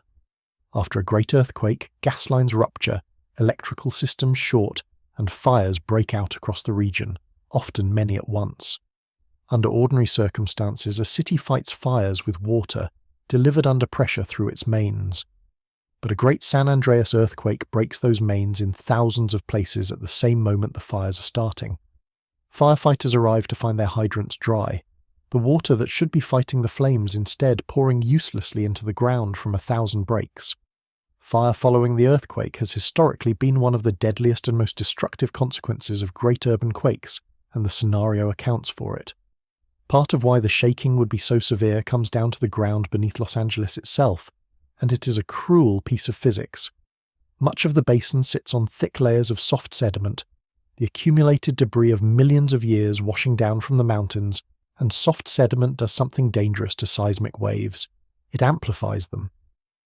When the waves from a great San Andreas rupture race in from the fault and hit that bowl of loose sediment, the basin can trap and magnify them, shaking the surface harder and longer than the solid rock just outside the basin would experience. The very ground that made the region easy to build on, flat, soft and welcoming, is the ground that will betray it, ringing like a struck bowl while the city sits inside it. There is an even crueler wrinkle to the basin effect, which is that it can channel and focus the waves toward particular areas, concentrating the violence in places that depend on nothing but the accident of the underlying geology. Two neighborhoods the same distance from the fault can have very different earthquakes, one riding on firmer ground, and the other sitting over a thick pocket of sediment that traps the waves and shakes far harder and far longer. The basin does not distribute the disaster evenly. It picks favourites, and the people living over the softest ground draw the worst of it, often without ever knowing their ground was different. Now hold that entire scenario in your mind, the 1,800 deaths, the 50,000 injuries, the 200 billion in losses, the minute of shaking, the fires burning with no water to fight them, and understand the thing this new study forces us to confront. That scenario assumes a single fault. It is built around the southern San Andreas rupturing on its own. It does not assume the rupture jumps the gate at Cajon Pass and drags the San Jacinto in with it. In other words, the worst disaster Southern California has formally rehearsed is the version where the gate stays closed, the gentler of the two possibilities the new study lays on the table. This is why the gate finding matters so much, and why it deserves to be stated plainly rather than buried in caution. The rehearsed catastrophe, the magnitude 7.8, is not the ceiling. With the new study on the table, it starts to look more like the floor. A rupture that jumps from the San Andreas to the San Jacinto would be longer, would release substantially more energy, and would shake the ground for even longer than the single fault scenario assumes. Everything in that already grim rehearsal, the casualties, the losses, the duration, the fires, would be a starting point to build upward from, not a worst case to plan against. The scenario we have treated as the nightmare may be the optimistic version. I am not telling you this to leave you frozen in dread. because dread by itself is useless, and it is the opposite of what this information should produce. I am telling you because the gap between what we have planned for and what the study says is now possible is exactly the gap that gets people hurt. Preparedness built around the single-fault big one is good and necessary, and the planning that went into that scenario has genuinely made the region safer. But it may be aiming at a target that is too small, bracing for the floor when the science has just raised the ceiling. Knowing that does not require panic. It requires only that we stop treating the rehearsed disaster as the worst that can happen. It is worth saying clearly that the rehearsal was not wasted effort, even if the new study has raised the ceiling above it.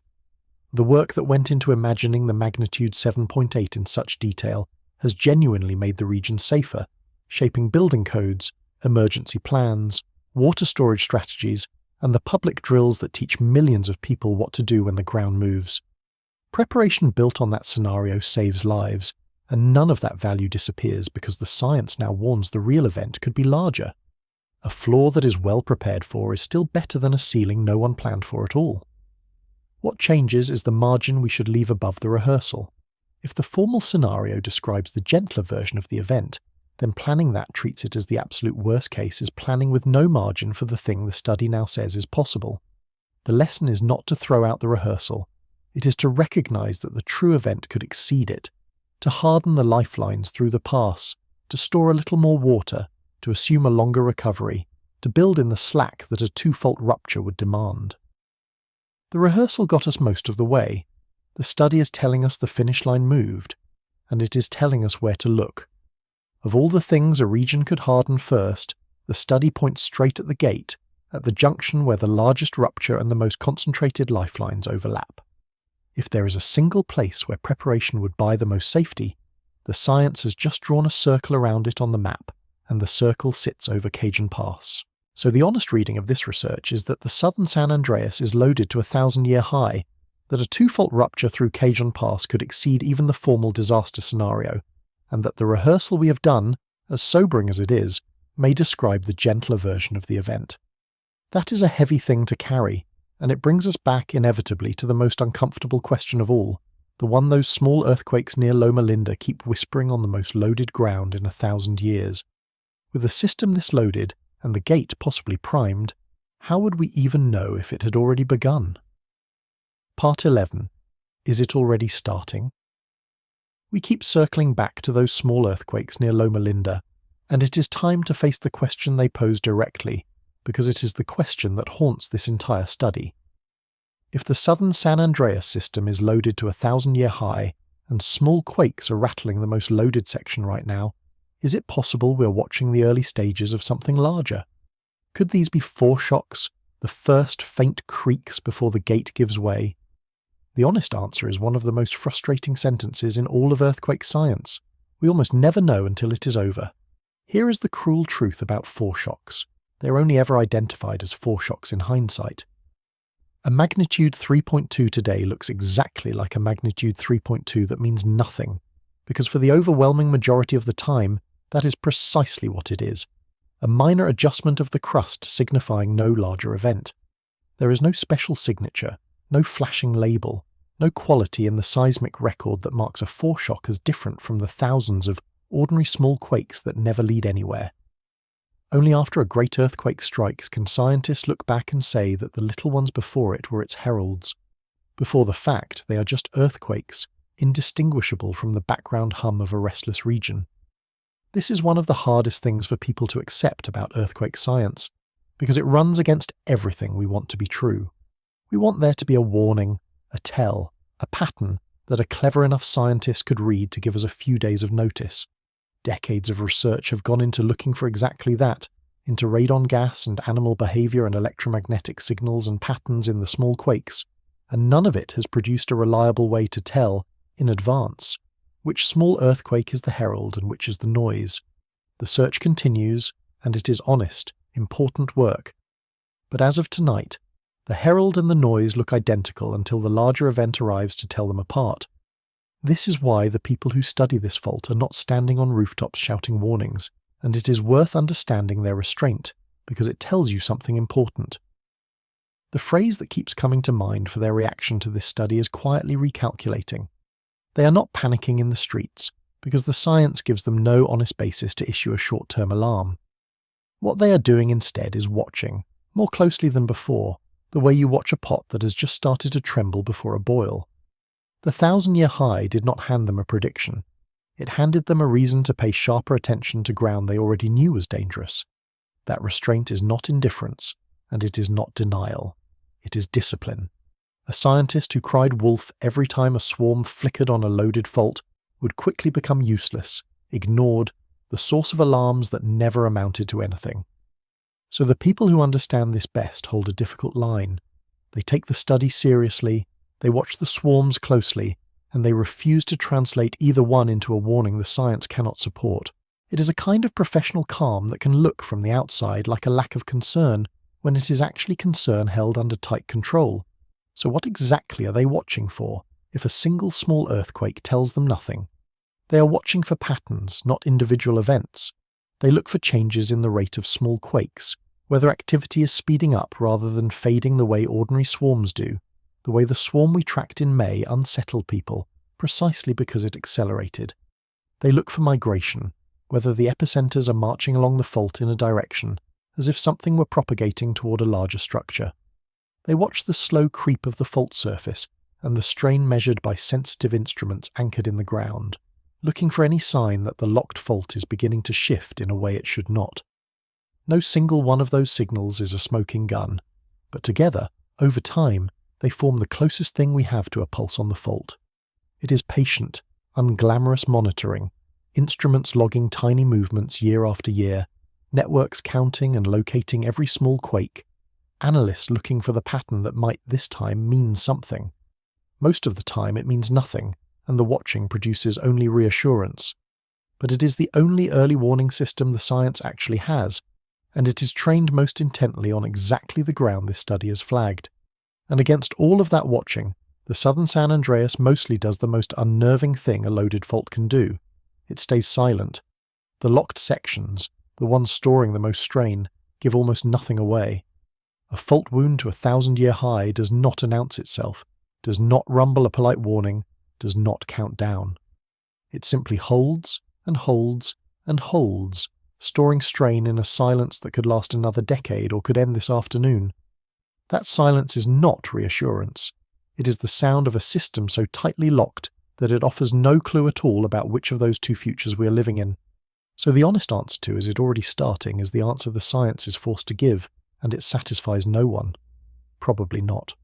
Almost certainly the Loma Linda swarm is ordinary, the kind of minor activity that flickers across California constantly and fades to nothing within days. But probably not is not the same as definitely not, and these particular small quakes are flickering on the single most loaded stretch of fault in 1,000 years. That is the tension we have carried since the first minute of this video, and it does not resolve.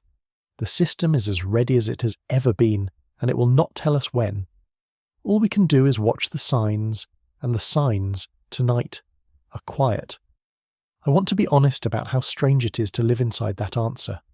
We're standing over the most loaded fault in 1,000 years, watching small earthquakes flicker on its most strained ground, and the best science in the world can only tell us that it is probably nothing, while admitting it cannot promise that it is. That is not the satisfying resolution anyone wants. It is the real one. The fault keeps its own counsel, the instruments watch, and the rest of us go about our evenings on top of it, which is, when you think about it, what people have always done, because there is no other choice. But California is not the only place where the ground has been restless lately, and that is not a change of subject. It is part of the same story, because faults do not exist in isolation, and the way they load and nudge one another is exactly the physics at the center of this study. Before we close the gate, it is worth stepping back and looking at the rest of a planet that has been unusually loud, and asking what, if anything, all that distant activity actually has to do with the loaded fault beneath Southern California. Part 12. A Restless Planet.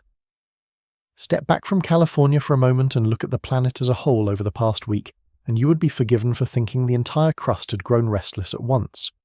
Just last night on this channel, we covered the magnitude 6.1 that struck off the coast of western Cuba, the strongest earthquake the Gulf of Mexico has produced since 1950, an event so unusual for that normally quiet region that it was felt across Florida from Miami to Tallahassee.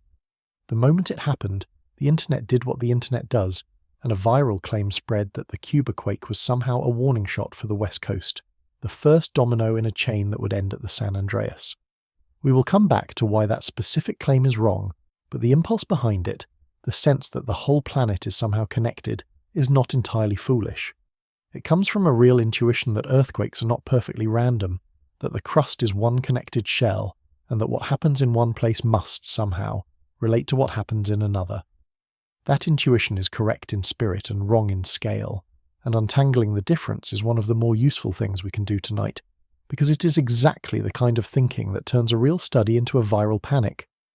Look farther west and the activity continues. The Philippines was struck by a powerful magnitude 7.8 near the Manila Trench, a genuine megathrust event that we have followed closely on this channel, and its aftershocks are still rattling the region. Down in the Southern Ocean, a magnitude 6.0 shook the Auckland Islands region near New Zealand, and seismologists there are watching the long-silent Alpine Fault, a fault that has not produced a great earthquake in more than 300 years and is considered capable of something near magnitude 8.1. If that description sounds familiar, it should, because it is the same story as California in a different accent, a major fault that has stayed quiet for centuries and is carrying the strain to prove it. Closer to home, the Cascadia subduction zone off the Pacific Northwest has been murmuring too. Instruments there recently lit up with something on the order of 217 tremor epicenters clustered at the northern end of the margin, a phenomenon called episodic tremor and slip, the slow, quiet stirring of a subduction zone far below the surface that we have covered on this channel before. Cascadia is its own sleeping giant, capable of a magnitude 9 that would dwarf even a great San Andreas event, and its periodic episodes of tremor are the sound of that giant shifting in its sleep. None of this, on its own, is a catastrophe. But taken together, the Cuba quake, the Philippines megathrust, the New Zealand activity, the Cascadia tremor, it paints a picture of a planet whose faults are all, in their own ways, awake. Now here is the crucial part, the part that separates real science from the viral panic. Does any of this distant activity actually load the San Andreas? Did the Cuba earthquake somehow push California closer to its own rupture? The honest answer is no, not in any meaningful way. The stress transfer that this entire study is built on, the way one fault loads its neighbour, works over distances of kilometres between faults that nearly touch, like the San Andreas and San Jacinto at Cajon Pass.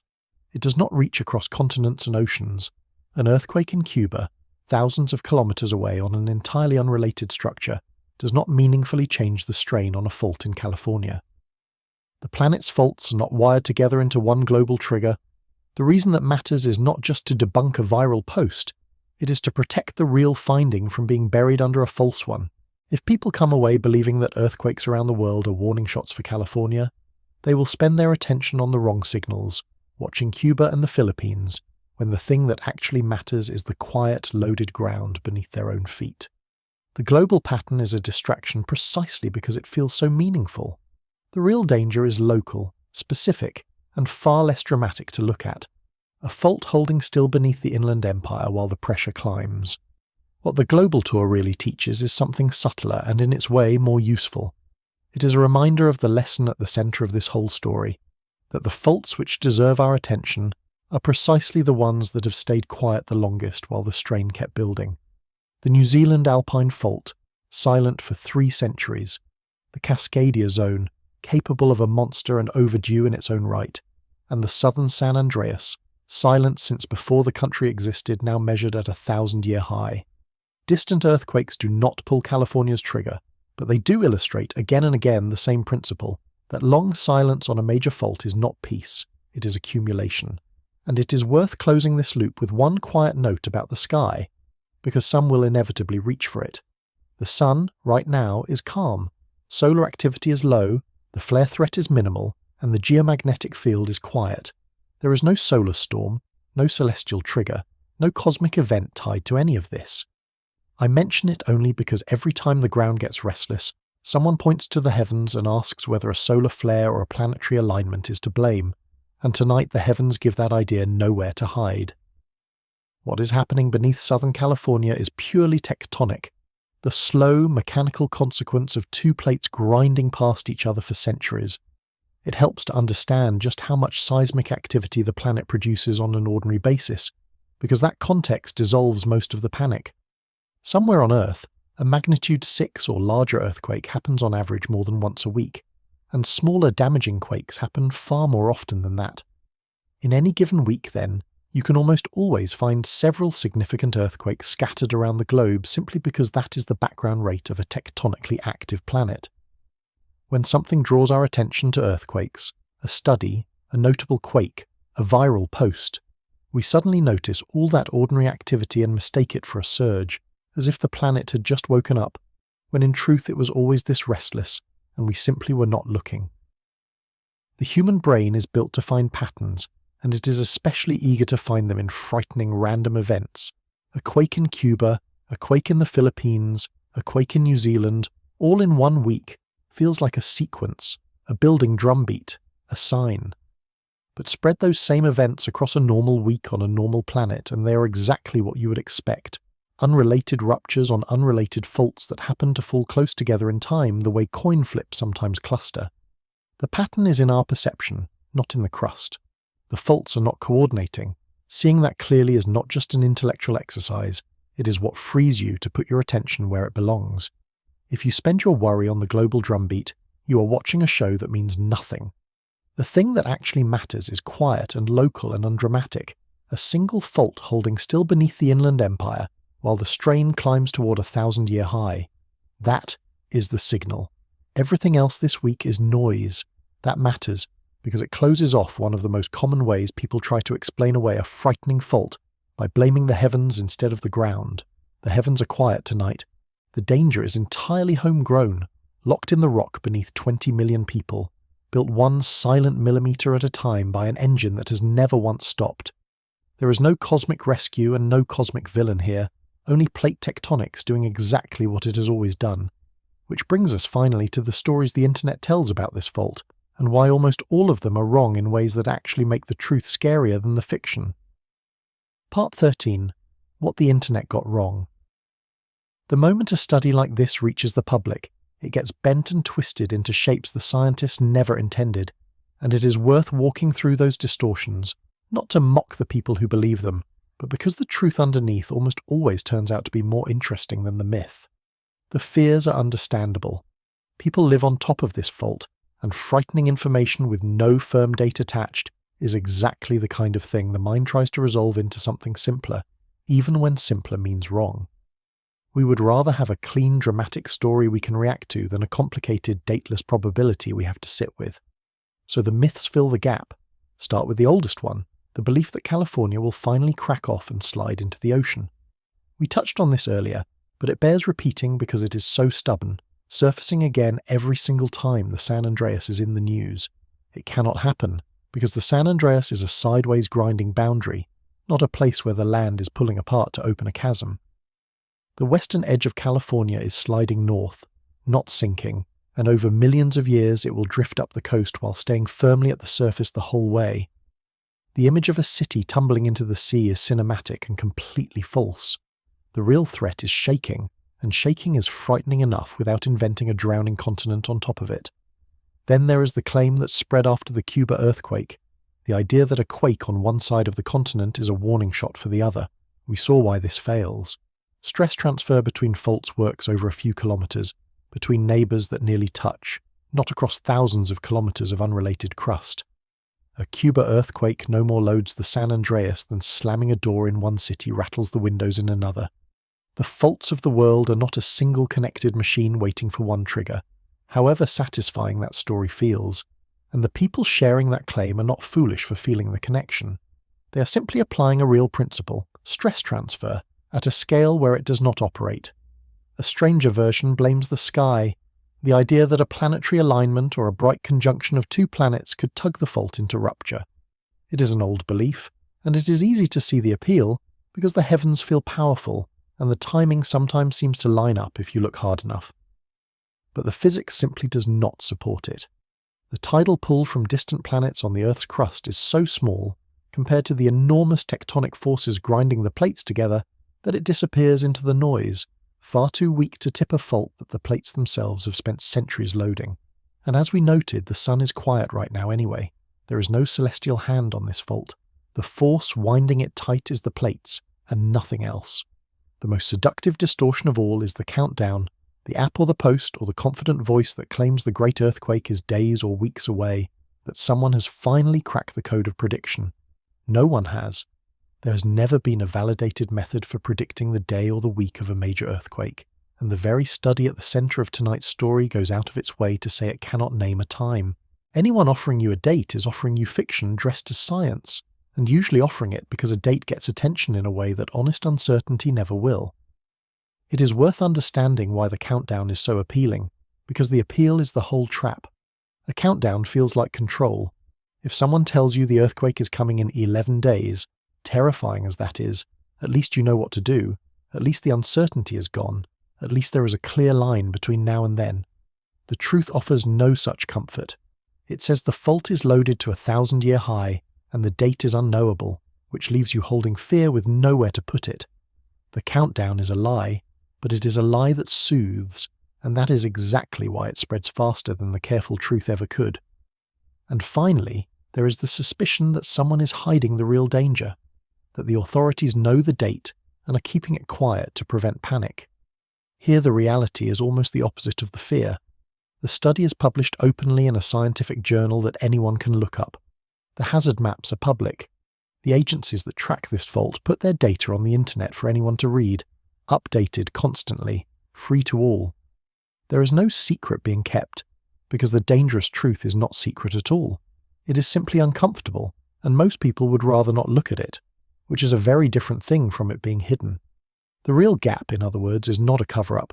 It is complacency, the very human tendency to file a fault we cannot see and cannot schedule under things to worry about later. The information has been sitting in plain sight for years, and this new study has just made it sharper and harder to ignore. Nobody is hiding the threat. If anything, scientists are practically waving their arms about it, in the restrained way scientists wave their arms, which is to say they published a careful paper and hoped people would take it seriously. The danger was never that the truth was concealed. The danger is that the truth is available and we keep choosing to look away. It is worth having some compassion for why these myths take hold, because the people who believe them are not stupid. They are scared, and the myths are doing a job that the truth refuses to do. Each one offers a kind of relief. If California is going to fall into the ocean, at least the danger has a shape. If the Cuba quake was the warning, at least there was a warning. If a prediction app can name the day, at least there is a day. The myths convert an unbearable uncertainty into something the mind can hold, and that conversion is so psychologically useful that no amount of debunking fully kills it. People do not cling to these stories because they love being wrong. They cling to them because the truth offers no handhold. That is exactly why careful coverage matters, and why it is worth being patient rather than scornful with the myths. Mocking people for believing a comforting story does not replace the story. It just makes them stop listening.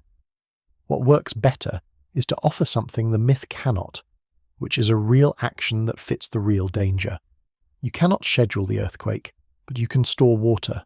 You cannot predict the day, but you can secure the bookcase and make the family plan. Preparation is the handhold the myths were reaching for, and it has the advantage of actually being real. So the goal here was never to make you feel foolish for any fear you have carried about this fault. The goal was to trade the frightening fictions for the more useful and stranger truth.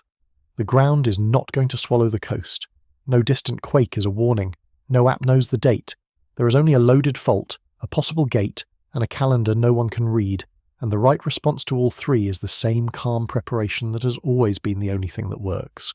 So when you strip away every myth, the ocean and the warning shot and the planetary alignment and the countdown and the cover-up, what remains is not less frightening. It is more so, because it is real. A single fault, loaded higher than in 1,000 years. A single gate that might let two faults break as one. A single, unanswerable question about when. The myths are all, in their way, attempts to make that reality more manageable, to give it a cause we can dismiss or a date we can brace for or a villain we can blame. The science refuses all of those comforts. It just shows us the loaded fault and asks us to be adults about it, which brings us to the only honest place this story can end. Part 14. the gate that has stayed shut. So let us gather the threads, because we have followed a long chain tonight and it all converges on one place. A new study, built by replaying 1,000 years of earthquakes and disciplined at every step by the ground's own buried record, has found that the southern San Andreas and San Jacinto faults are loaded to the highest stress in 1,000 years. The most loaded stretch is also the most overdue, the Coachella section, silent since before this country existed. And where those two great faults nearly meet, at a quiet pass north of San Bernardino, there sits a gate that may decide whether the next great earthquake is the disaster we rehearsed, or a larger one that breaks two faults at once and severs the lifelines of a megacity in a single stroke. That is the architecture of the fear, laid out piece by piece, each part resting on the one before it. The engine that never stops, the section that has waited too long, the restless neighbour shaking on the most loaded ground, the gate that could turn one earthquake into two, the lifelines threaded through that exact gate, the rehearsal that may describe only the gentler version. Every piece is supported by evidence, and every piece connects to the next, and together they form the most serious case for the southern San Andreas that the science has assembled in a very long time. And yet, after all of it, the study refuses to give us the one thing we most want, which is a date. It tells us the system is as ready as it has been in 1,000 years. It tells us the gate may be primed to open. It tells us the overdue south is carrying more strain than anything in the modelled record. And then it falls silent on the only question that would let us truly brace ourselves, the question of when, because that question has no honest answer. We are left holding a loaded fault and an empty calendar, which is the most uncomfortable combination imaginable and also, simply, the truth. This is the core mystery, and I want to leave you sitting inside it honestly rather than pretending it resolves into something tidy. The southern San Andreas is loaded and late, primed and patient, and the small earthquakes flickering near Loma Linda right now sit squarely on its most strained ground. Are they nothing? The ordinary background noise of a restless region, almost certainly destined to fade by the weekend? Or are they the first faint creak of a gate that has stayed shut longer than anyone alive has been watching? The terrible, honest truth is that no one can tell you, and that the only way we will ever know for certain is in hindsight, after the ground has already given its answer, when the knowing can no longer help. So what do you actually do with knowledge like this? Knowledge that frightens but refuses to schedule itself. You do the one thing that works regardless of timing. You prepare, calmly, the way you would for any certainty whose date is merely unknown. Water stored for the weeks when the aqueducts through the pass might be down, and we have seen tonight exactly why that is the lifeline most at risk. A plan for how a family finds each other when the phones fail and the roads buckle. The heavy furniture secured, the emergency supplies set aside, the simple, unglamorous readiness that turns a catastrophe into something survivable. None of it requires knowing the date. All of it requires only accepting that the fault is real. That is the strange gift buried inside a study this frightening. It cannot tell you when, but it can tell you that the case for being ready has never been stronger, and being ready is entirely within your control, even when the timing never will be. The fault does not care whether you are afraid. Fear changes nothing in the rock, but preparation changes everything in the aftermath. The difference between a family that has water and a plan and one that has neither, and that difference is decided long before the ground ever moves. The honest response to a 1,000-year high is not panic, and it is not denial. It is the quiet, practical work of being ready for something you cannot schedule. Because here is the thing about a fault that keeps its time in centuries. It does not care that we measure our lives in decades, that we struggle to stay afraid of something we cannot see and cannot schedule, that we file it under later and go on with our evenings. It has been winding tighter through every year of every life lived above it, indifferent to our short attention, storing the strain of plates that have not stopped moving for a single day in all the centuries since it last let go. And the study that found this 1,000-year high did not create the danger. It only pulled back the curtain on a process that was always running, and showed us, with numbers we cannot easily dismiss, that we happen to be alive at the very top of the dial. The gate at Cajon Pass has stayed shut for longer than anyone alive has been watching it. The southern San Andreas has kept its silence since before the country was born, and the new study, for all its careful, sober language, says the same quiet thing on every page. The pressure has never been higher, the section has never waited longer, and no one, no scientist, no model, no voice on the internet can promise you that the gate stays shut. All we can do is understand what is building beneath us, prepare for the day it finally moves, and keep watching the ground for the one signal we already know we will only recognize when it's far too late to be a warning.